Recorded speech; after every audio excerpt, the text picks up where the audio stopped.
Hello and welcome to the Kaizen Academy podcast. I'm Justin and I'm here with co-host Cal. Don't know if you've noticed, Cal, but there's a little bit different. There's something Wow. different in my background. I've moved houses. I think this calls Uh, for a round of applause. Amazing.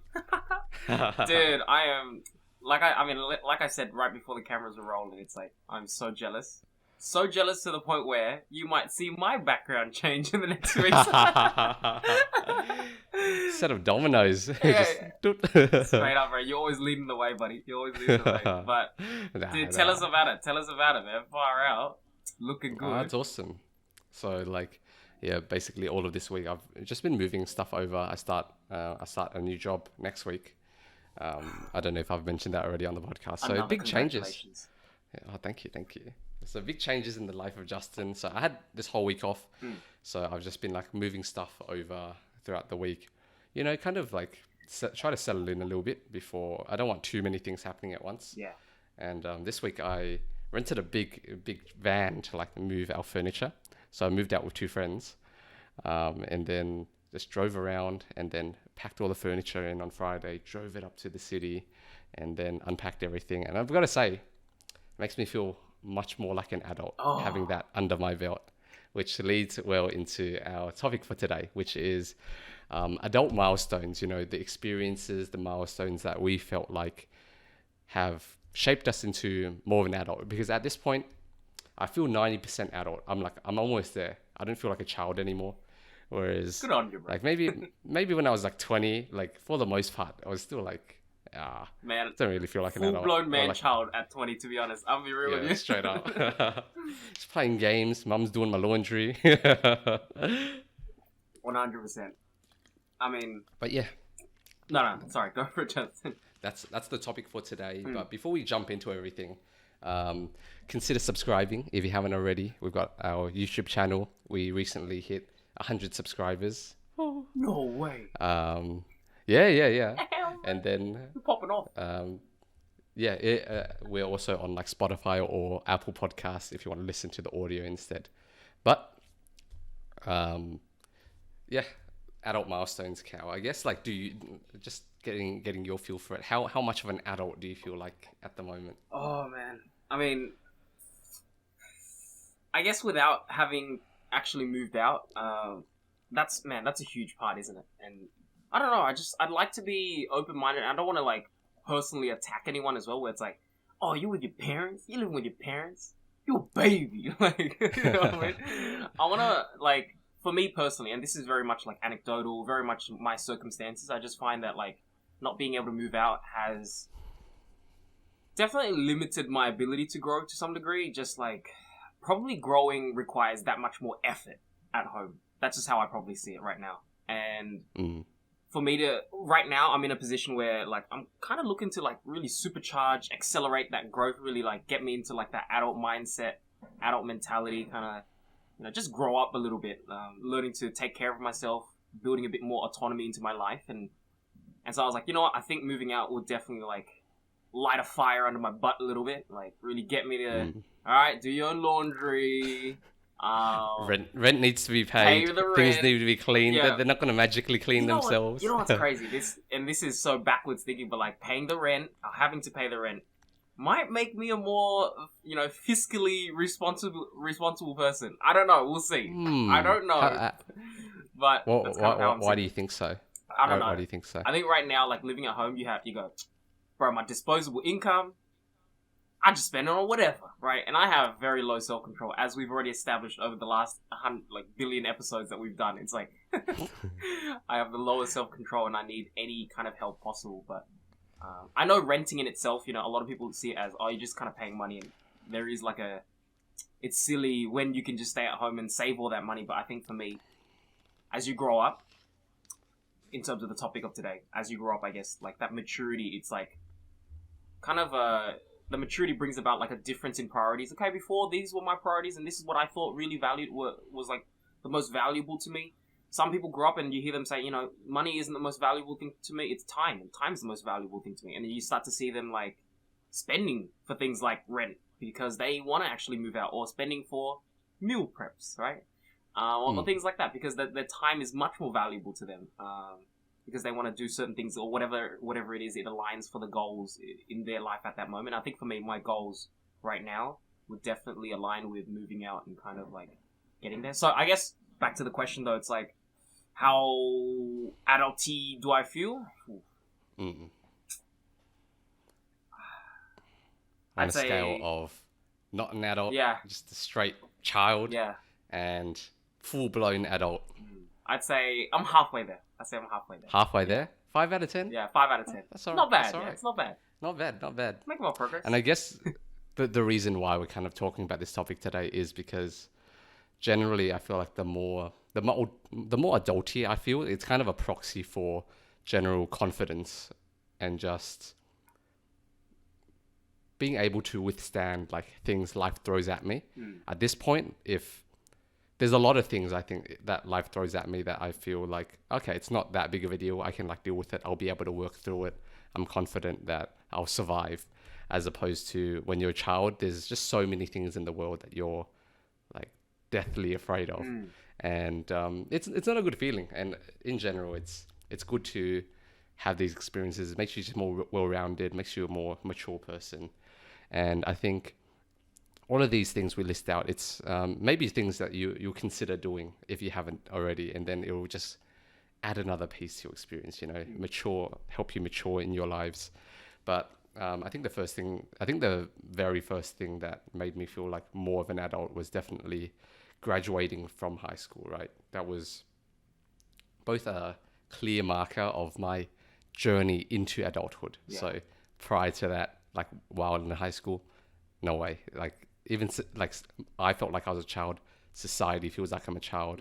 But after you turn 18, after you finish high school, I think that's when you maybe start being treated as an adult, at least by law. Yeah, I think there's also a problem though. Like, we're a bit of a. Oh, I don't mean a. Sorry. I already started the sentence. I'm gonna commit, Justin. But I don't finish mean it. I don't mean to call us out, but we're a bit of a short kings. You know what I mean? Like, we're not really like the 6 foot broad shoulders kind of thing. So even graduating, it was all. I feel like we still had to fight another battle for another few more years. For to gain that respect. Yeah, to gain that respect, right? Get big. You know what? That's another thing. That's another thing that's correlated with adultness. Just how people treat you. Yes. Right? Like out of high school, I got ID'd until I was like 23, 24, like every single time without fail. And I guess people in general, like they don't, when you talk to like salespeople or whatever, right? There's kind of a little, like they brush you off a little bit when they don't see you as much of an adult, I guess. It's like, this guy's not going to buy anything, or this guy's not really, like, this is kind of wasting my time. Yeah. Whereas the more adult I've felt, the more respect I feel like I've gained in that regard. Just people in general take you more seriously, which feels nice. Yeah. No, which I guess is kind of touching on your point. Like, there's just some people who, by the time they're 16, they look like they're adults, and then just automatically, they get that respect. Yeah, I mean, like the world kind of like, I mean, you know, it's the first impression when I see you. Like, I base a lot of that on what I can immediately see, and I don't blame them, right? Because they look at me and they immediately see a baby shaved kind of like mustache, no facial hair. This man like short as hell. Like, but that's okay. You know, yeah. We were ID'd to like 24, quite literally ID'd to last year. I think this is probably the first year, which I'm really proud of, where they didn't ID me. And I'm like, you know what? That's maturing, bro. Maturing is when you don't get ID'd at the door, man. when you stop getting ID'd at the door, it feels good, man. Yeah, 6 you years pop by Liquorland, you pull out the driver's license. No need for that, sir. That is high-level validation right there. It's like, my guy, bro. My guy. Walk with a little strut now, you know what I mean? I got a little confidence. But yeah, for me, like, I think graduating high school was marginal. I think because there was like realistically for some people there's probably like a big step, but you know, I think all of these stages they're so kind of like tailored to your own experience. And for us living at home, it was so easy to just continue to be a bit of a man child for a while, and I think I definitely fell into that trap a little bit, and that kind of played into a few shortcomings or a few detriments in terms of like how well I progressed through uni, and then kind of taking a bit longer than everyone else to kind of realize all of the things that we talked about. Realize to take care of myself, to kind of like study properly, to build out a schedule, and have a proper routine and everything like that. So yeah, I think it took a little while, but for me, graduating high school was a bit of a marginal step, not too big. I would probably say the same. Like again, I would say that was the beginning of the journey for me, but I didn't really make much progress. But there was another one right after high school, maybe kind of during the last year of high school, that I went through that I felt like was actually a big step, which was starting to go to the gym. Getting jacked. I went from like a very skinny kid to someone like decently in shape, right? I wasn't huge or anything. I still am not huge, but there was a big difference between how I felt before going to the gym and after going to the gym. And even like in terms of how people treat you. I don't know. I feel like you just automatically get more respect. People are generally a bit more friendly. People will like brush you off less. Yeah. And I guess that's like, shouldn't be the case, but I think it is. Yeah.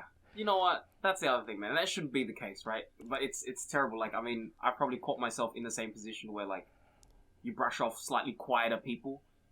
I apologize to everyone who I've done that in the past with, but it's like, I mean, it sucks, right? Like, you wish like everyone could just like see everyone as perfect equals, but it's just like your immediate knee-jerk reaction where it's like, well, this guy's huge now, kind of a bit jacked.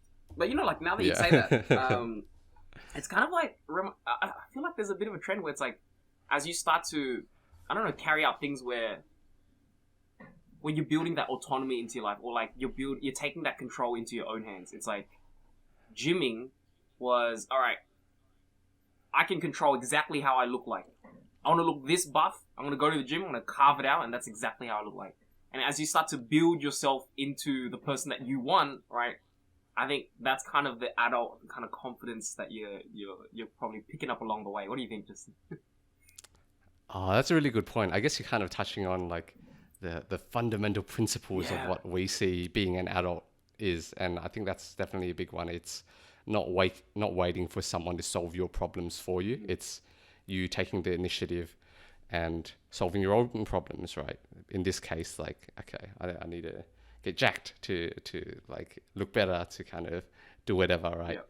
And yeah, I would agree. I think that's probably the number one thing of what an adult means to me, is being able to look after yourself, having the initiative to be able to look after yourself. For sure. And like, I guess the other part of it, I know it's kind of dumb for me, but I remember there was honestly like a moment in my life of realizing, I think, after high school, I was a man-child for a little while, and then I think there was definitely a moment where I was like, oh man, life is hard. Realizing that you have to actually proactively live your life to actually get to places, and things weren't just handed to you. I don't know. This is straight up biggest self-report of, this guy was hugely privileged. Yes, I was hugely privileged, and I think a lot of things played into my way early on in my years, and there was a moment where I was like, oh shit, like, I gotta proactively live. I gotta actively like sort out solutions into my life, like solve things, and they don't just solve themselves. Things don't just fall into place. Oh, that sucks, bro. If I ignore problems, they don't just go away. What? Yeah. What? My clothes just doesn't get automatically washed or something like that, or like food doesn't just pop up everywhere like at the right time or whatever. But yeah, that's kind of like my just every night at 6 o'clock, food just appears. Don't know why. It's like that. I gotta cook. Oh, this sucks, bro. Life sucks.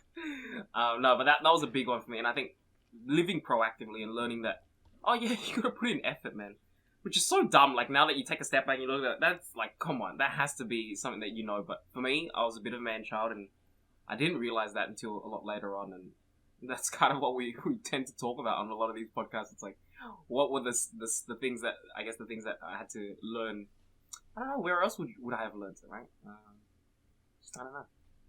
And I guess the next milestone for me, at least, we'll see if it's similar for you, but it was definitely getting my first part-time job. And that was definitely I would say a medium step. Going to the gym was a big step.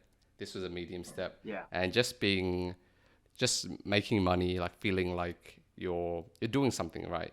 You have a job, you're not really contributing to society, because I don't think I was really thinking about it in that way, but more I'm doing something that I'm supposed to be doing as an adult, getting a job, making money, and being in control of my finances. I guess was a good step as well. I think in me maturing. What about you, Cal? Oh, 100%. Yeah. I mean, the only other thing is just when it comes to thinking about what you're supposed to be doing, I feel like when I look around and compare myself, or compared myself back then, when I first got my part-time job, which is still my part-time job right now, is just teaching on the weekends kind of thing. I looked out and I felt like I missed out a little bit, just because everyone else was doing more so like retail, kind of like that style of part-time jobs. I don't know, going to Macca's, and surprisingly, I was jealous. Like, just jealous in the fact that I know the experience could have been grueling, but grueling in a way where I'm sure they came out the other side much more mature than I probably came out the other side, like, of my part-time job. And yeah, just generally, like with that type of job, you're dealing with clients, and those skills I thought would transfer into the big world or into your full-time job later on a little better.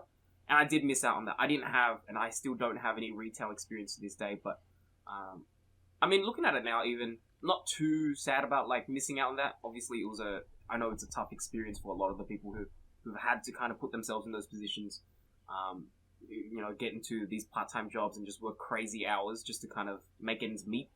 They moved out early on or something like that. But for me, I was a little luckier, yeah. My part-time job was just, like, teaching. And see, I think that's the other thing. It's like, I find myself stunted in some of these, and just because, like, if you look at it, like, my part-time job wasn't necessarily something disconnected from high school. I literally went out and it just taught back the things that I learned in high school. So it kind of held me back in high school a little bit. It gives me a little bit of peaked in high school vibes, which I did. You know what? I'll wear that shit on my sleeve, man. I did. You know what I mean? It's been downhill from You're talking yourself down too much. Yeah. But I guess I see what you're saying, right? I guess stereotypically, when you leave school, the first job you take while going to uni is do a retail job, and then it's a very common shared experience, kind of a rite of passage for a lot of people. But I guess what you did was tutoring, which was kind of just still in that world of high school education. Yes. But I guess one thing I feel like may have helped you with adultness was being a leader of sorts. Like, you were a teacher, right? So you had people looking up to you, like learning from you. Do you feel like that's an aspect that helped you become more mature? Yeah, no, for sure. Like, I think at first I really sold myself short on that kind of experience. Like, I looked at my teaching experience and like, I didn't feel valid. You know what I mean? Oh, your part-time job is actually at a corporation. You work for, I don't know, like Woolies or Kmart or Coles, and like, it feels like you're an employee. For me, it never really felt like work. I enjoyed the people there, partly. I enjoyed the work that I was doing. I loved just teaching, and the things that I taught, I was very passionate about already. And I generally enjoyed my experience a lot more, so it didn't feel like work many of the days that I went in. And I think that played a part. That played a part into just why it didn't feel as valid. But then now that I take a step back and I look at that experience, it's been huge, or like just absolutely critical in how I transitioned into sales, into my current job, right? Into like tech sales, and like having some of the more recent jobs that I've fallen into and like interviewed for, and seeing how the hiring managers have found value in that experience when I was kind of like discounting my experience. I was like, I don't really have a lot of experience, like, say, behind a cashier, talking to clients or talking to customers day in, day out, right? And kind of that style of job. And so I didn't really think I had a foot forward or an advantage, but in reality I did. And I was lucky enough to find an industry that valued that kind of experience, and I'm really happy for that. So yeah, no. Now that I look back, I learned so much, like, and I'm still learning so much. Just even on the weekends that I still teach, it's like, being a leader, being a mentor, kind of holding yourself to a high regard, so that your students have someone to look up to, and that teaching experience goes so far beyond. I mean, we've already talked about this so often, but it's like, it always goes beyond. My classes always go beyond physics. It's like, yeah, I'm teaching physics, but a lot of them, come to you for career advice. I mean, literally how this whole podcast spawned out, like, yeah, because we noticed a lot of our students were not, were searching for this kind of resource, right? And we kind of started just talking about a lot of these things that we thought would be helpful. But yeah, Definitely. like that's Because basically it. you're the role model for like your students, right? And then they not only look to you for like physics help, they also look to you for all of these other things like life advice and work advice and stuff. And yeah, definitely, I think definitely you're selling yourself short. I think the tutoring experience was very helpful. But the next big stage, I would say, where I think pretty universally people come in as children and come out as basically adults or almost adults, is uni, right? Yeah. It's it's a long period of life. There's a lot of experiences in the period where you're doing uni. But I guess what are some things during uni that you feel like, some experiences that you feel like helped you mature, helped you become more of an adult? Some milestones, Cal. The first one for me, I would say, is commuting. Sorry to cut. No, cut you off, give me time to think, because I think this is like something I'm not too sure about actually. So commuting, specifically commuting to like the city, right? Because we lived far, like way out in the burbs, and then we went through the city and to the east to go to UNSW. So we had a long commute, and I feel like that really made me more comfortable with just going places. Before, I was really stuck in the local bubble, right? Very like not used to taking the train. Taking the train was an excursion. It was a really big thing. But after commuting so much, it's just another day. It's no big deal. It's another day. Like if I need to take a train to go somewhere an hour away, it's no big deal. Like I do that every single day, twice a day. Yeah. And on top of that, the commute, I feel like it's another kind of expectation or shared experience that a lot of adults have, which I guess is another thing that kind of adds to the adultness of it. But also commuting in terms of about halfway through, we started driving to uni rather than taking public transport. And that was another big milestone for me, which was just being comfortable driving such long distances, not just in the local area, having the confidence to go onto motorways, go through like, figure out how toll roads work, finding parking. Those things are non-trivial, and they're good to have in your back pocket, you know. Like it's good to have those skills. If you can't drive, you can't park, you're like scared of the road. You're not an adult. I'm gonna come out and say it. If you're on your L's, you're not an adult. Everyone's like personal attack right now. Unsubscribe. I hate this guy. What is he talking about? No, for sure. I remember there was so much anxiety before. Like I remember for a long time, just not having learned to drive out of the area. And it's like, well, driving to places that I don't know about, and like, man, the signs get much more complex in the city as well. When you start to drive, like, gives me. I mean, even to this day, a bit of anxiety driving through the city, man. Like the signs they just come at you so fast, and there's you need a bit of an instinct as well, right? Of like, it feels like I should be in the right lane or like the left lane at this point. Even with maps, that's the thing. Even with maps, it's like still anxiety-inducing sometimes. It's crazy. But yeah, I remember there was a huge anxiety of like, where the hell do I park? Like, how do I drive to uni? But yeah, definitely after driving to uni, I felt like once I started driving to uni, I felt like the seniors at uni a bit. You know what I mean? I'm like, I run the town.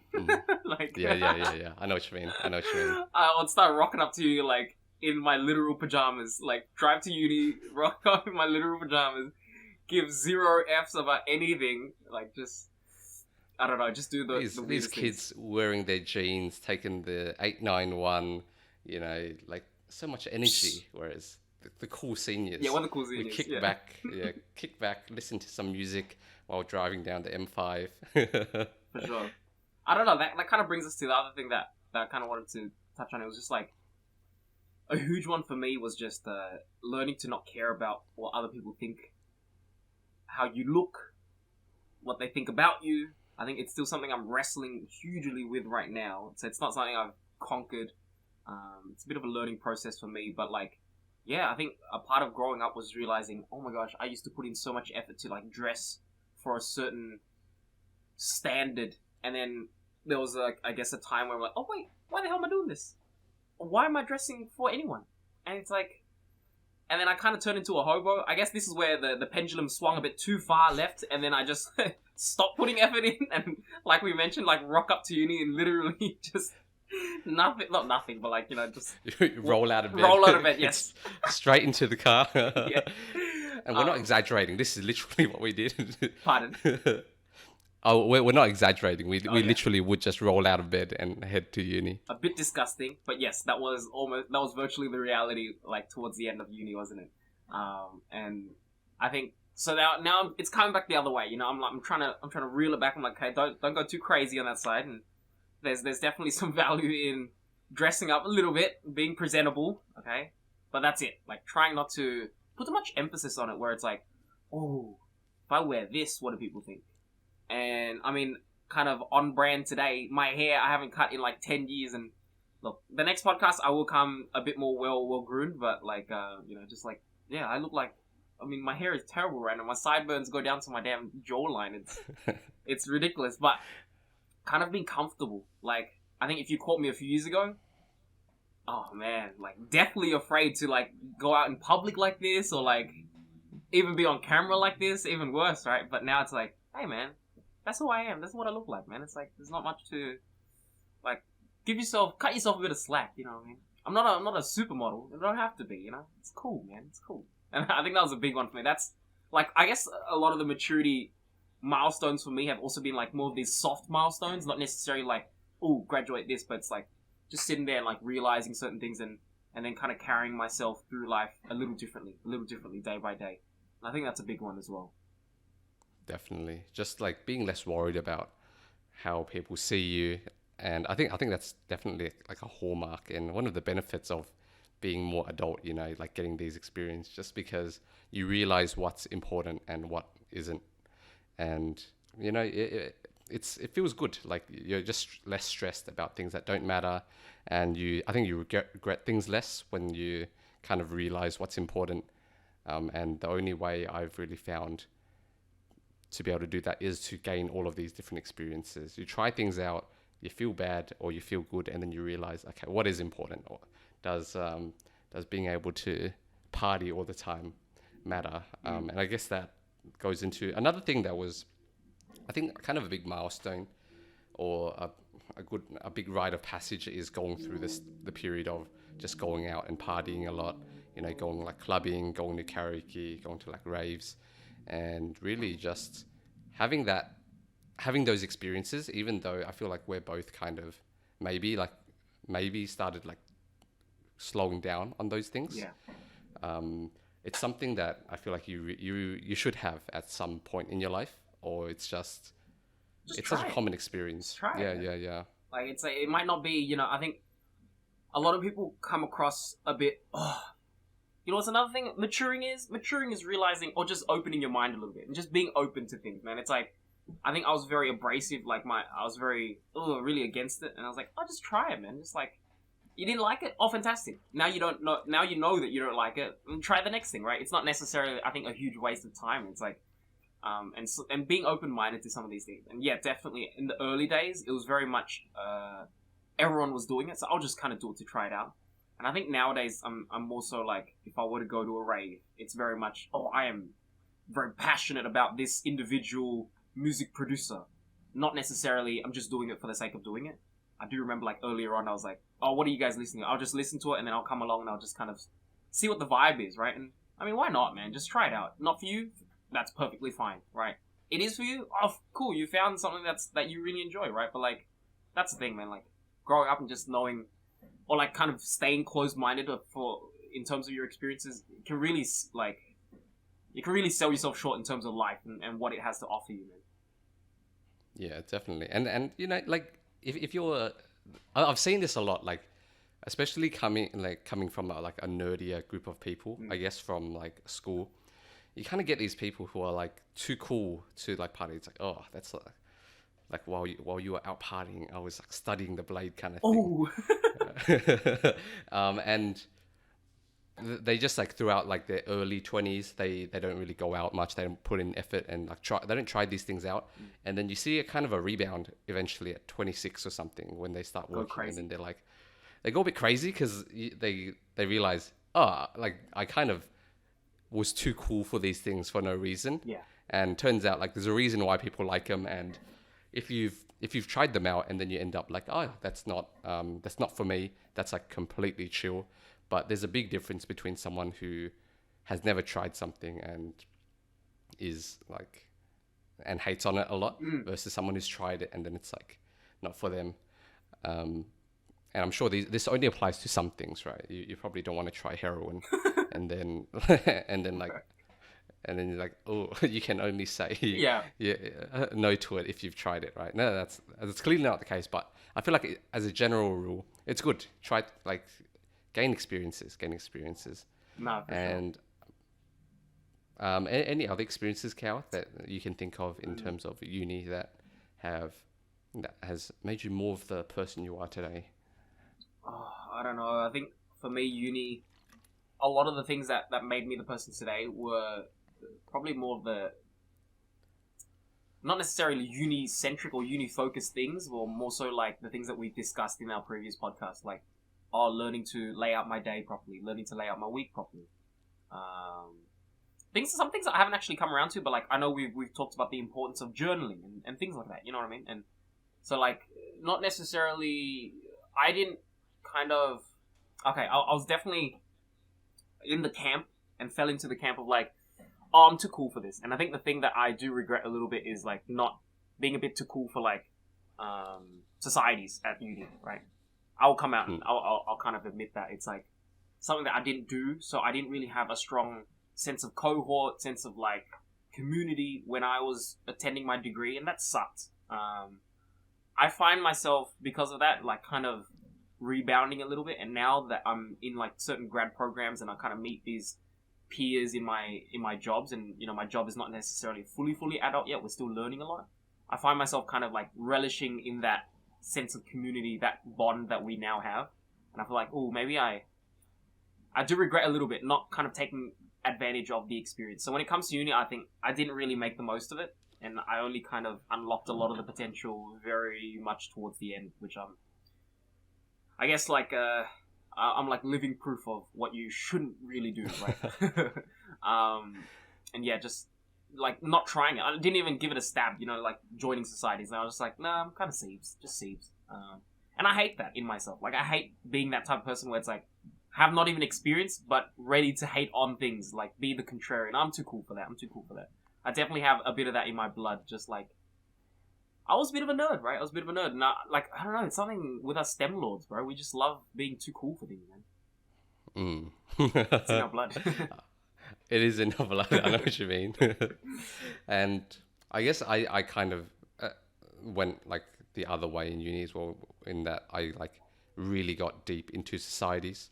Maybe it's because I had nothing to lose, Cal. I wasn't very cool in high school, so I didn't have any reputation to uphold. Good point. I peaked in high school. I peaked in that 100%. 100%, bro. But yeah, I got super deep into uni societies, and I would say like a lot of those experiences were kind of what shaped me in terms of like becoming who I am now, because it forces you to meet a lot of new people. It forces, especially if you get like really involved and you become like executive members or like president of society or something, right? You get those experiences, those leadership experiences, which definitely helped me like become more mature, more responsible, having like actual responsibility shoved on you. Not shoved, but you taking on actual responsibility. It really helps you mature as a person.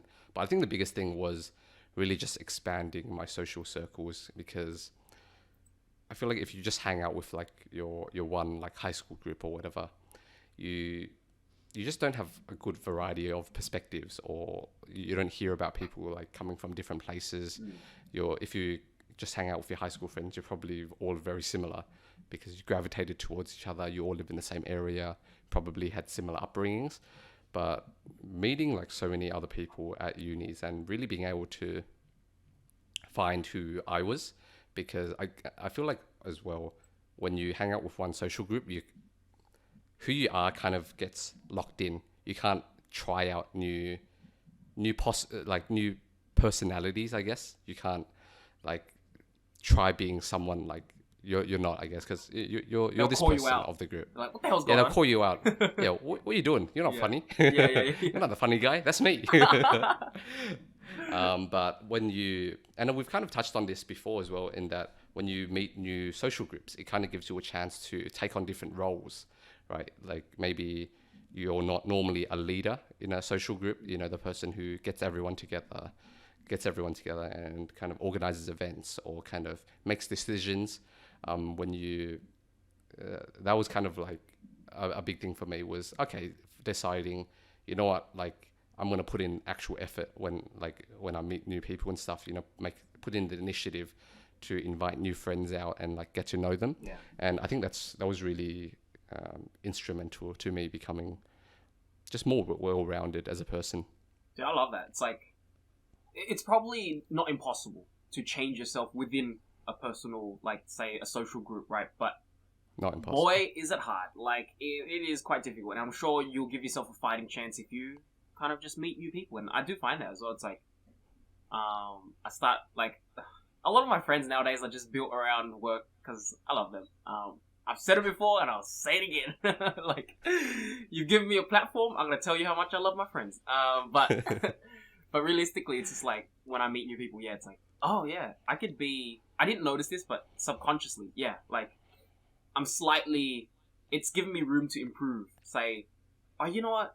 These friends that I made friends with, I didn't really put in the effort, or I kind of sucked about, like, in these certain ways, and I'd like to see myself do better. And then, like, meeting a new set of friends, like, I'm going to try to do better and, like, really wear my heart on my sleeves and be really unapologetically myself. And, you know, those were the few things that I really wanted to improve upon myself, not really worrying too much and just reaching out, saying hi and just saying dumb stuff, right? For the sake of just saying dumb stuff sometimes. Just for fun, kind of making people feel comfortable. And that kind of attitude, I guess I feel like maybe I've had for a long time. But, you know, definitely gives me, space to improve every single time. I feel like I meet new friend groups. I learn so much. And I take a step forward in terms of who I am as a friend. And it comes back around. I feel like then I take the things that I learn and, like, you know, I bring it back to my original friend groups and, like, try to better myself in that way, right? Better myself in that way. Go collect something new, bring it back. Yeah. That's the go. Yeah. The hero's journey, man. Facts.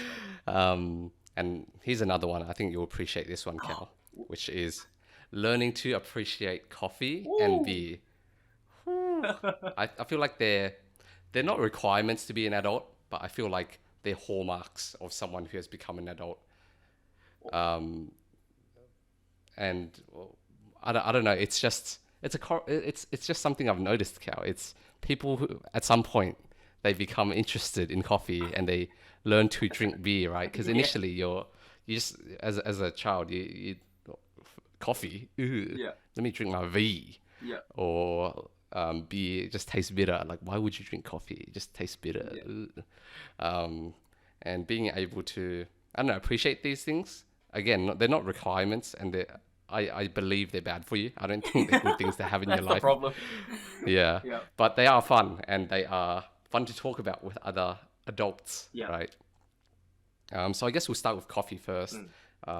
I know you're a bit of a connoisseur of coffee now, Cal. How did you get into that? We love that. I mean, I love talking about that. It's just, I don't know, is maturing just being an elitist or something? Because I feel like it might be. So many of us, we've fallen into this phase where it's like, we really enjoy coffee and then we take it real seriously as well. It's like, where am I getting my beans from? Getting my own machine, like $800 machine just to make coffee at home.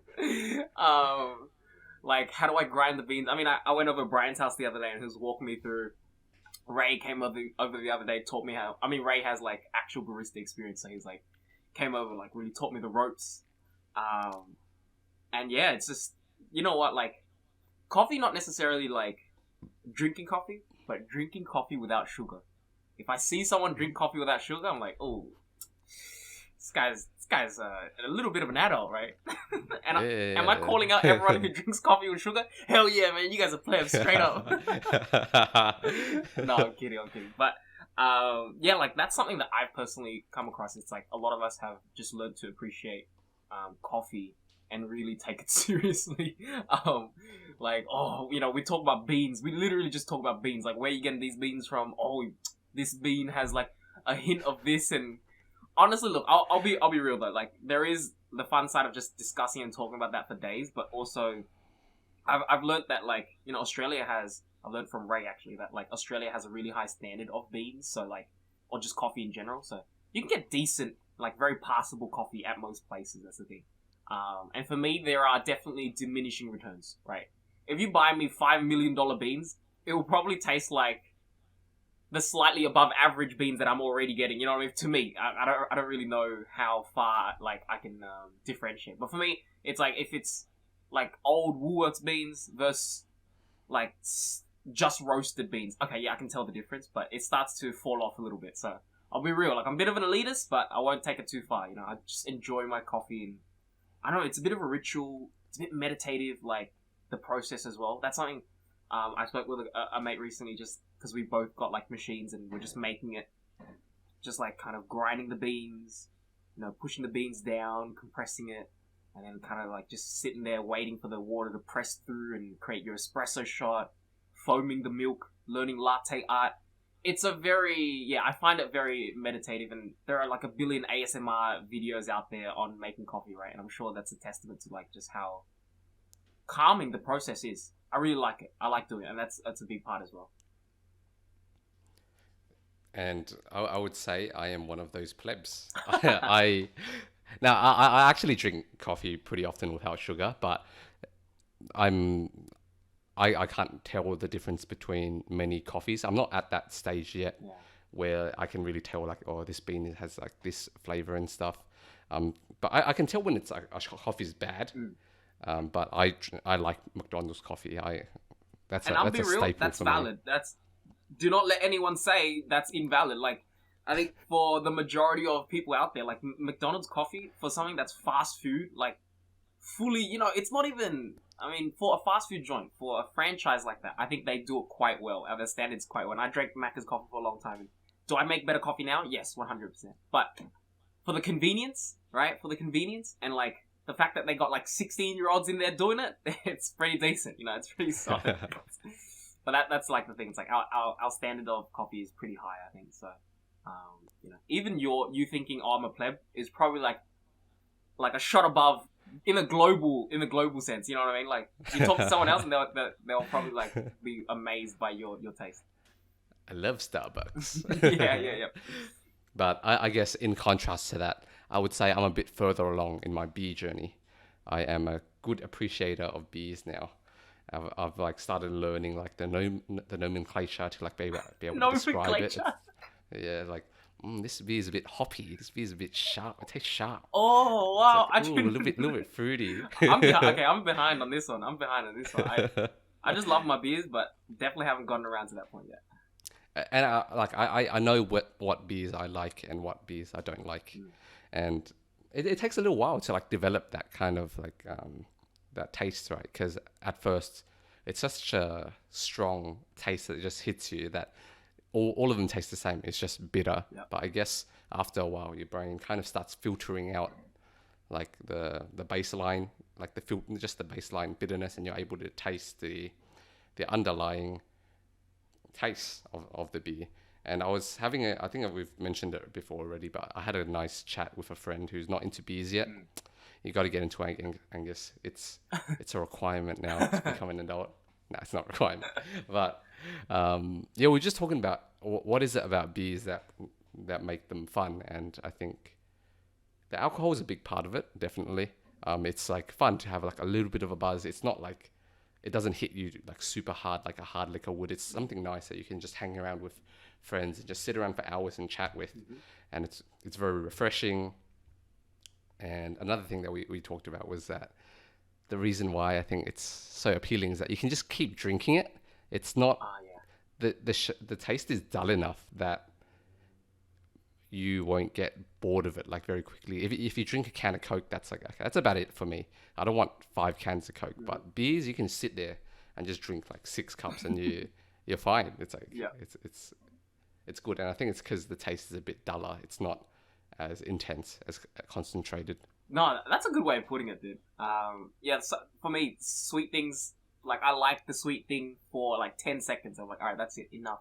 But with beers, it's like it's like, yeah, a bit of a background kind of flavor, like water a little bit, and just kind of appreciate more of it. But you know what, like, I feel like saying this, a lot of people hearing who have probably like started drinking from a lot earlier of an age, and look, the moral question of that's not something for me to question about, but like, I think I was a huge late bloomer, so just being like attuned to beer and liking beer later on was just huge for me. Like, there was definitely a time where I was like, that's dumb. Like, after a long day, I'm not gonna go get myself a beer. That sounds like the most disgusting thing ever. And then now, So good. no, dude, cannot pass one up. If everyone was like, hey, you don't want to go to the pub, grab a couple of beers, I'm like, you know, I'm there already, bro. I'm there. Yeah. But just to wrap up on this topic, we're memeing a bit. I think these beer and coffee, they're bad for you, right? Yeah. But they're fun, and they are not requirements to be an adult. 100%. But another big one. This is a huge step, I think, is relationships, right? And I'm talking about just romantic relationships. Yeah. I think there's two big milestones you hit, and it really changes you as a person. First is being in your first relationship. Yeah. And second is your first heartbreak. And I guess we'll talk about the first one first. And being in your first relationship, I feel like it's just you're a bit insecure.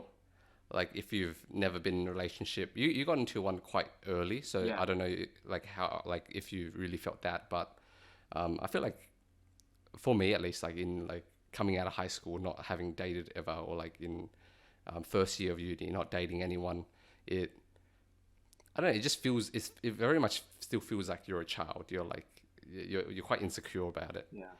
And I think it's just something that once you check it off, it's not a big deal. But if you haven't checked it off, it is kind of a big deal. Your brain loves to make a huge deal out of it, like, just blow it out of proportion sometimes. A lot of these things, your brain loves to blow out of proportion until you've tried it, and it's like, it's not that big of a deal. It's like, yeah, it's whatever, man. Like, for me, yeah, like, I got into my one super early, and I'm technically still in it. So I guess I'll touch on the thing after, but I think, yeah, getting into it very early, I don't know, I've never thought about this. I feel like this could be a whole podcast on its own, right? Like, just relationships and how we've kind of grown through that. But on that front, oh my gosh, like, finding someone and living so closely to them, like, being within such close proximity with that person, and, like, you know, being vulnerable in that manner. Like, Kelly sees every part of me, quite literally, but also, like, metaphorically, you know what I mean? It's like, that's kind of the way that I see it, and that's hard, man. It's very, you got to start wrestling with your insecurities, because I bet a lot of us have not really enjoyed many parts of ourselves that we've kind of, like, just brushed under the rug. A lot of things I didn't really enjoy about myself, like, a lot of insecurities came out.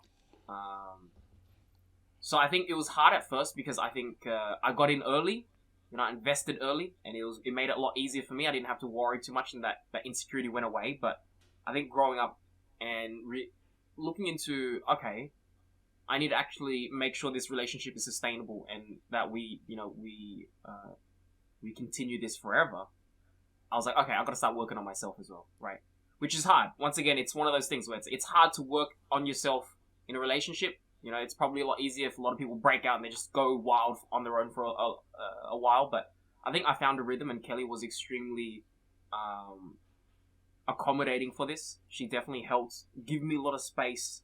And we also went through our own breakups. So I guess when we talk about breakups, and I think that was a huge part. It's like, we broke up a few times.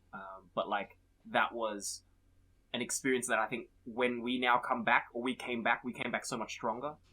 We came back, like, as adults. I remember there was, like, definitely a point in our relationship where I came back, and it's like, oh yeah, no, like, we're definitely able to give each other a lot more space, a lot more, I don't know, patience. Like, just so many things about being an adult, right? That's then incorporated into your relationship. And yeah, I think for me, patience is a huge one. But I do remember, like, the breakups were somewhat critical to advancing our relationship to some degree. It's like, yeah, we're just, like, so much wiser nowadays compared to, like, earlier on. And, you know, I'm really proud of, and she shared recently, she was, like, talking about how, like, her sister or someone was like, oh, it looks like Cal takes care of you a bit more these days. I'm like, Thank you. I've been putting in a lot of effort to not be an Feels absolute douchebag, because I probably was a douchebag early on, and I'm so grateful that she held on and like kind of, helped me get past those growing pains of being just so immature and insecure earlier on. But yeah, that's something that it's a work in progress as well. It's like I'm definitely not perfect. None of us are, right? But it's always. But yeah, I think now. Now that I look at it, a lot more of an adult relationship, a lot more communication. Oh, that's a big one, right? That's a big one. Communicating. Are you guys communicating correctly and stuff like that? Because that's hard. That's definitely an adult skill to have, right? Especially like for me at least, it always felt like communication is simple. Just say like what you want to say, kind of thing. Be very brash and stuff, but you kind of realize people don't respond well to that at all. You've got to be very careful with your wording. You've got to be like very compassionate. Come from a place of compassion and kindness, and that's how you get people to work with you or to grow with you, right? It's not just I'll tell you what to do and you do it. But I guess you kind of mentioned and speak to it as much as you feel comfortable, but I guess I'm curious about how you feel the breakup helped you grow as a person yourself, and how it helped the relationship grow. I think because I kind of see them as two different things. Yeah, I guess it's like I don't know actually. I think this is something that's quite heavy. Like it gives perspective. I think in the first. Oh, you know what? Okay, something's hit me. In the first phase, I guess of my relationship, we grew up like through very formative years together, and so I think we placed. So like there was a lot of character development per se, right? That was being done together. We lived as a unit. We were a unit, and we kind of went through the growing phase together. And I think the problem with that was I didn't grow as an individual because I was too like codependent for a long time, and like I kind of put a lot of my identity on her, like. And so, like, after the breakup, it was a huge reality kind of reality check. Sorry, like, just oh my gosh, a lot of my self-value is invested in this relationship. If I take this relationship away, I very much have nothing. I don't have a lot of self-value myself, and like, just who am I? Like, what's my identity? And I don't really know who I am, kind of thing. So I think the breakup gave me that perspective, and so when I came back, I made sure to come back into the relationship not codependent. Come back into the relationship as me, who I was, right? And bring the positive things into the relationship. And then obviously there are differences, and there will always be differences. But being patient enough to work through those differences, and sometimes this is probably something you like many listeners have probably noticed. But my ego is massive, the size of the fucking earth, like easily, right? But like going into the relationship, I think second time around, like. That was kind of squashed a little bit. Let's say a little bit, right? Not a lot, but a little bit. And I think Kelly's taught me a lot to kind of just go into the relationship and be ready to learn from the other person, right? Not be so damn dismissive. And just... Because I guess before, I always thought myself, like, this is how things should be. But now that when I look at Kelly, she's taught me so many great things, and it's like, helps me progress and be more whole as a person. So it's like being in the relationship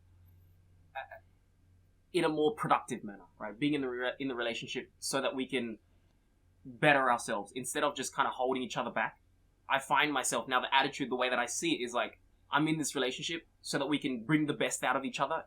And I think that's the difference, right? Whereas maybe earlier on or pre-breakup, it was like, it got to a point where I'm like, feels like you're holding me back, I'm holding you back, or like these things, and it was just like a negative light. And I think coming back, we're like a lot more mature about everything, how we handle conflict and everything like that. I mean, we could go on for hours, right, about this, but I guess that's the surface level that's kind of hit me.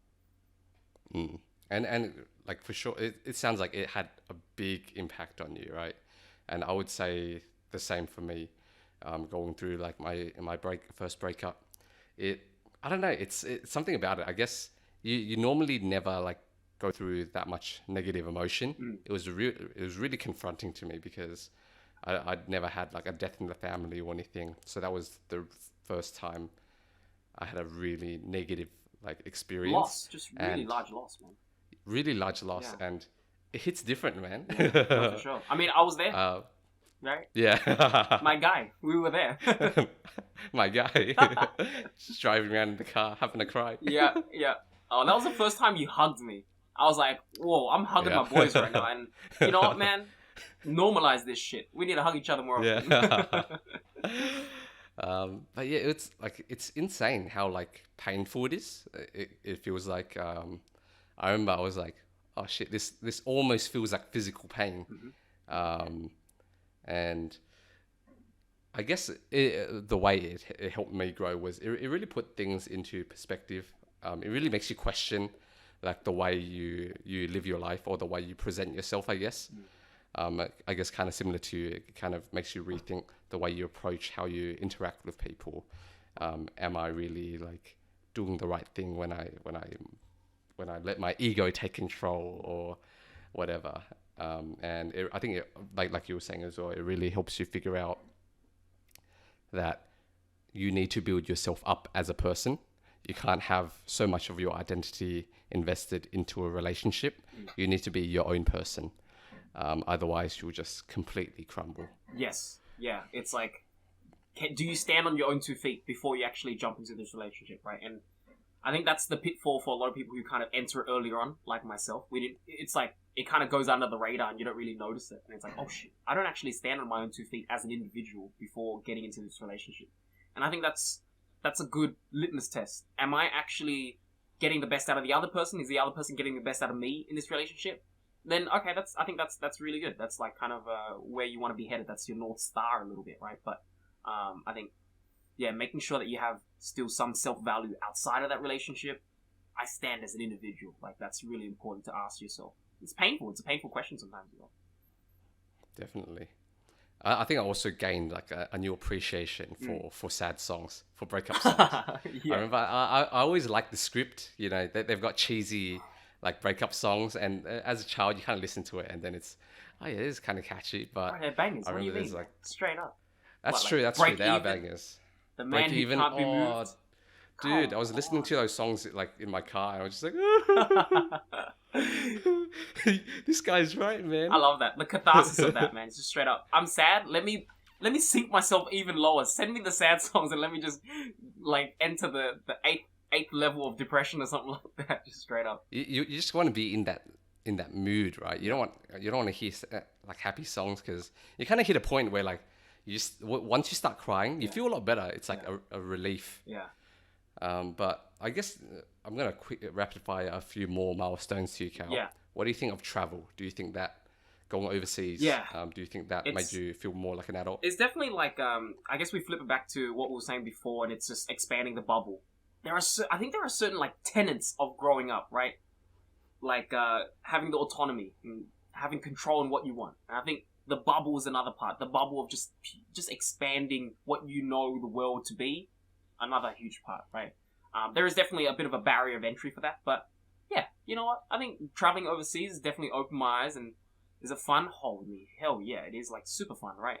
But it's also just like trying to instill a bit of culture, and just it definitely I feel like it definitely makes you more open minded. Let's leave it at that. And I like the way you described it. I think the underlying tenet that you were saying is expanding your bubble. I would also add like kind of, maybe it's doing things you're uncomfortable with. Yeah.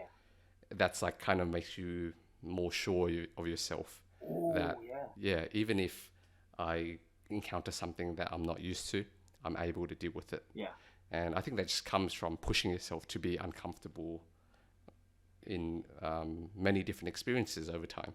I think the Kaizen podcast is like the podcast, I was very uncomfortable to start, but I think having gotten to a certain level of maturity, I was like, oh, you know what? Things that make me uncomfortable aren't necessarily the most terrible things, and sometimes you need a bit of that into your life. And I think initiating, say, yeah, let's go travel, and by myself or like with friends, and not really know what the hell's going on, but let's just kind of throw ourselves in the deep end and learn to be a bit more comfortable with that day in, day out. I think that's hugely a part of the adult experience, man. That's an interesting point as well. I didn't even think of that one, but would you say starting this podcast as well was a step into adulthood? Yeah, definitely. I mean, in this day and age, being in front of a camera and like being, oh, you know what's maturity? Maturity is being comfortable listening to your own voice again. How about that? Yeah, facts, Yeah. facts. I bet you can agree with that one. I know you've edited so many of these, and you've just had to get over the initial like, oh god, is that what my voice sounds like? It's disgusting. I've gotten used to that as well, and I think I'm hugely proud of it, man. I'm like, hell yeah, man. I can listen to my own voice. I can see myself on camera, like stuff, and that's what I am. And it's like, after a little while, you realize, oh, it's like, you don't even notice it anymore. Yeah. It's like, that's just how I sound like. It's nothing to be ashamed of.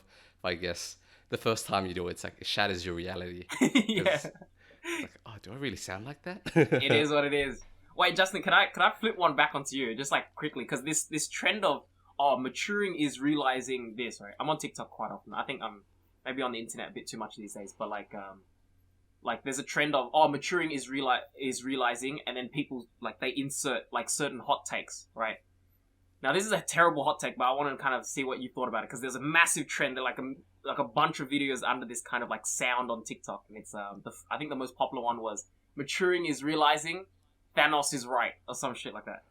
You know what I mean? Yeah. So yeah, I guess yeah. I think there's a bigger picture to this, but what do you think about that? What are your hot takes on this? Like, actually Thanos is right, or like the trend? Oh, the trend itself. So I'm gonna hit you with that first one. What your thoughts? Yeah. Okay. Thanos. I guess there's layers to it. I think that's kind of the place. I think it comes in cycles for me. Yeah. I think like the first stage is getting over that initial like fear of like, sometimes you need to do like bad things to like get things done. I think that's definitely a step in like understanding of, like there's no resources. There's not enough resources for everyone. Yeah. You got to do the hard thing that other people are unwilling to do. You got to take that step. But I guess I've kind of come around full circle in that a lot of times you don't know the repercussions of your actions for sure. Like, you don't know that just because you kill half the universe, it's gonna it could solve one problem. Yeah. It could Make create another new bunch of problems. others. Fantastic. And like Love that. potentially worse problems, right? And I guess at this point, I kind of drive actions through just principles of I've just taken these principles to be the things that I believe in. So like honesty, or like, I don't know, compassion, stuff like that, and kind of weigh decisions based on that. Like, I don't know what's going to happen, but what decision matches those values the best, and that's the best decision that I can make at this time. Because like I think it's not an issue, but I guess that's kind of another thought when you kind of have these like utilitarian takes of, if you kill one person, and then what about this, right? Yeah. Like, would you kill one person to do this? Would you do one unethical thing to save 1 million people? Yeah. And you can't, in the real world, it's not like that. You can't, there are repercussions to any action. It's not just that one simplistic thing that you're looking at that current moment. And you just have to do your best and make decisions based on principles. Is where I'm at right now. Yeah. It might loop back around. Yeah, no, I think that's kind of where like my mind is as well. It's like maybe in the first like moments of seeing Thanos and like his drive to kill half the universe, I was like, he's a misunderstood villain. But then after a while, you're like, no, he's a sociopath or a psychopath. Yeah, like, it was this a bit guy- crazy. Man, he's cracked, bro, straight up. Yeah. Like, just double the resources, forehead. Like, come on, like you don't need to kill people. Like, damn, this guy has the power to literally do anything, and that's what he chose. I'm like, I think I came back around to it, but like I thought it was really interesting because another like element to this maturity is like your moral development, right? And I learned this in like my last subject. It was like Kohlberg's stages of moral development, and it was like how you grow up and then how you develop that sense of morality and your moral compass, right? And like I guess as you grow older, your moral compass kind of develops beyond like I think the first few stages they kind of feed up towards like understanding that morality and like the law, they kind of go hand in hand, and then like you progress beyond that. You progress beyond the point where it's like, okay, the law is one thing, but there is also morality beyond that, and you kind of grow a bit more nuanced in terms of your moral compass. I just thought it was an interesting thing though. Like the Thanos example, I thought was a bit silly. I just thought it was like because it's the most It's a fun example. It's a fun example. Yeah. But like I think it's interesting how like a lot of I do find myself that there's a general sentiment that when I do grow older, there is a bit more of an understanding for, say, the antagonist in certain stories that are depicted. Whereas when you're a lot younger, you just kind of see, oh, good, bad, and then I guess nowadays, you with enough life experiences, like, no, it's just all shades of grey. It's quite difficult to kind of, like, outright say this and that. I just thought, oh, that was just kind of interesting. Because, yeah, I've kind of progressed to that point, too. I was like, yeah, you know what, it's kind of it's not that easy of a thing to say, yeah, he was actually kind of a good guy, or he was kind of, like, doing the right thing. It's a bit silly. And I love the way you put it, of how, yeah, like, the development of your moral compass, I think, is definitely a hallmark of being an adult. Is that you kind of go through the stages of, at least for me, this is kind of the development for me. It was, okay, whatever is the law is whatever is moral. And then it kind of developed into, okay, whatever popular political stances are like my political stances. And then after that it was like, I think it's kind of where I am now, where it's, no, I don't particularly have one source that I just kind of in my head take as the truth for me, or like as my moral compass. I've started developing your own one. Literally my own one, where it's, no, that sounds wrong to me, or like, even if like a whole bunch of people say this, no, that just sounds wrong to me, or like, this sounds right to me. And I'm starting to develop that. It's not, I wouldn't say it's at all like super developed. I think definitely comes with age, but I'm just starting to get to the point where I'm not using external markers for my moral stances. It's starting to come from, like, it feels like it's coming from me. Now. That's like the last few stages of, like, you know, this, I'm sure the psychology students out there, like, just raging right now. I'm speaking on it as an electrical engineer. I apologize, but we learned this in ethics, right, in our last kind of class, and it was just like, halfway through the stages, there were like 6 stages. Halfway through, it was like loyalty to law and order, and then going beyond that is like just reaching the universal principles of ethics and just kind of developing, like, okay, these are my North Stars in terms of what I think should always be upheld. And that's kind of, like you mentioned before, that's how I would then base most of my decision making upon that. It's not necessarily just this versus that. It's kind of like, okay, this is a core principle that I hold, like, to the utmost importance to myself. Am I actually aligning myself towards that when I actually make these decisions, or the harder decisions in life? I just thought that was kind of interesting, like, because I thought that was a really big part of my maturity as well, just going through that moral development, and still going through it, right? We're just like kind of just touch the peak of or the surface level at this point, I think. Definitely. Oh, that was great. That was a great discussion. And I guess one more, another milestone I'm going to throw in there is graduating from uni and getting your first full-time job. True. I think securing the bag. That was a huge one. Securing the bag, securing that very first bag, you know, getting that first full-time paycheck, it kind of hits you hard. You're like, wow, that is way above my spending. Yeah. No, for sure. And I mean, moving out, it makes moving out so much easier. Like, that was the other thing. I was like, oh, I didn't realize. Like, I even got it, and I didn't really think too much into it until you guys brought it up, and you're like, oh, this is actually how much it costs to move out. And I was like, oh my god, really? I can actually afford that, I think. And now I'm like, yeah, I'm really looking into it. Let's go, man. Just ripped by the idea. Yeah. But I guess was graduating uni, was that a big step into adulthood? And was getting your first full-time job a big step into adulthood for you, Kel? I think all the jobs, 100%. Full-time jobs just hit different, man. Like, the full-time jobs that we've kind of been working with, I think forced us definitely out of our bubble, or it expanded my bubble inherently quite a bit. Like, going into the city to work in, like, a startup company. Huge, like, radical shift of, like, culture, right? I was not used to working with, like, a lot of these people, say, from the North Shore, and just, like, kind of forced me out of my comfort zone, out of, like, what I know, Western Sydney, all of my boys kind of thing, which was good. I really enjoyed that, and I think I grew hugely from that. And then joining Salesforce, it's, like, just, like, big corporate, big office, kind of, like, that was a new experience, and that really, like, I was like, damn, I feel like an adult now, like, tapping in, and, like, you know, like, wearing a suit, not necessarily, but, like, wearing formal clothes and kind of getting into the office, that was huge, just kind of but I guess to some degree it's also a bit personal, because I think when I was young, I always like looked up to those people. I was like, oh, that's so cool. I always wanted to wear a suit to go to work and stuff. And now at Cisco, it's like my cohort's international, right? Like I have friends in Singapore, I have friends in India, I have friends in peers and co-workers in Japan, and like, I mean, that's a huge bubble kind of expansion just out of the premise of being at work and working full time. So it's very specific to my experience, but yes, it has been huge. The paycheck in itself, we'll see. I think when I move out, I'll definitely feel how much more of an adult it's helped me. But keep an eye out for that, right? In the next few weeks, in the next few podcasts, you might see a different background. Let's go.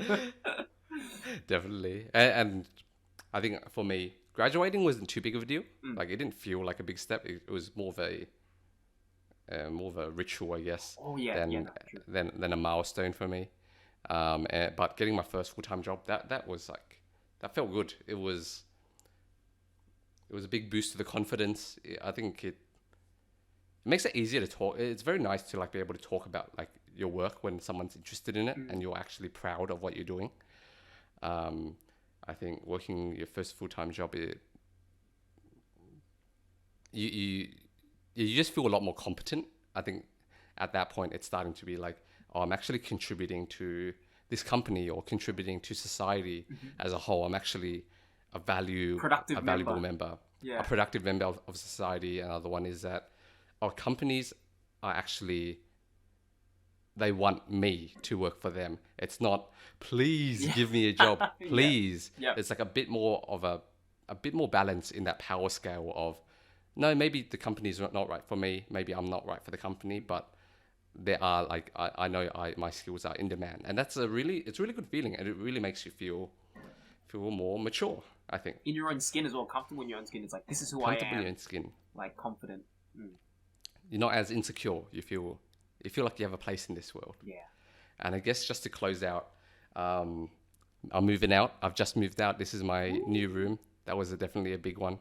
I would say the biggest thing so far was renting a van. I don't know, something about it was just, it felt very adult. That was your extreme takeaway. You're like, nah, it was the van part. That's like really. Maybe it's because I haven't been out for like too long. It's been like a couple days since I've moved out and started. So maybe it just hasn't hit me yet. But so far, like renting the van, it felt like a very adult thing. I was a bit scared to do it, to be honest. I share that fear as well. I'm like, how does that work? Yeah. Like, what do I do? Like, what's the formality? I wouldn't even know. And all of those thoughts and more.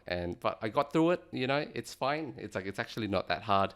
And I have that special move in my back pocket now. If someone's moving and then I don't know what to do, might need to hire movers, they might mess me around kind of thing, overcharge. I can just be like, no worries. I can rent a van. I get you. Yeah, it's like, and then being able to do that, it's like being the adult in the group. I think when we were younger, it's like, I don't know, just taking initiative and booking Airbnbs and stuff and organizing trips, right? And then like, now you have that skill in your back pocket. I know how to talk to these people. I think we're huge introverts to some degree as well. Like, we also hate talking on the phone, right? Yeah. And so like, booking things. Huge anxiety. Those things are scary to me, man. Like, so now like, once you get over it and you get over that fear, I think for us, it's huge for us. For other people, they're like, these guys are dweebs, man. Straight up, what the hell are you talking about? But it's so big for me. I totally get you, dude. All right. And well, that was a great episode, Cal. Let's finish off with our song recommendations for the week. Hell yeah. So my one is Tell It to My Heart by Dayne. And it's just in the super old song. I randomly came across it in a friend's Instagram story. He just had a video of RuPaul, like the drag queen, dancing to like this song. And I was entranced. I don't know what it was, but the song was good. His dance moves were like very weird, but like cool at the same time. And I just plopped up on my Spotify. I've been listening to it on repeat for the last couple of days. Oh, dude, your friend must feel super validated, man. You know what I mean? When you're like, hey, you wanna try this out? You wanna try watch this TV show? Or you wanna try listen to this song? And your friend is like, bro, this song's a banger. It's like the highest form of validation, isn't it? I've had that recently, and I was like, I love this, bro. Like, I told you to watch a TV show, you watched it, you came back to me, you're so passionate about it. I'm like, yes, this is the thing, bro. Your friend must be on a cloud 9, bro. But for me, recently, well, both of us actually. Yeah, we watched Shang-Chi, like the Marvel movie, and one of the songs off the soundtrack was just really catchy. It was a Swae Lee song. It's called "In the Dark." It really feels like Sunflower Part 2, like 2021 version of Sunflower, like that vibe. I mean, he wrote that for a movie as well, Spider-Verse, right? And this is the same, like, you know, same vibe, little vintage, like, kind of instrumental, but yeah, definitely super, super catchy. Check it out. But yeah, that's my recommendation today. Excellent. Well, thank you everyone for listening. Thank you, Cal, for being on the podcast. Cheers, and dude. we'll see you next time.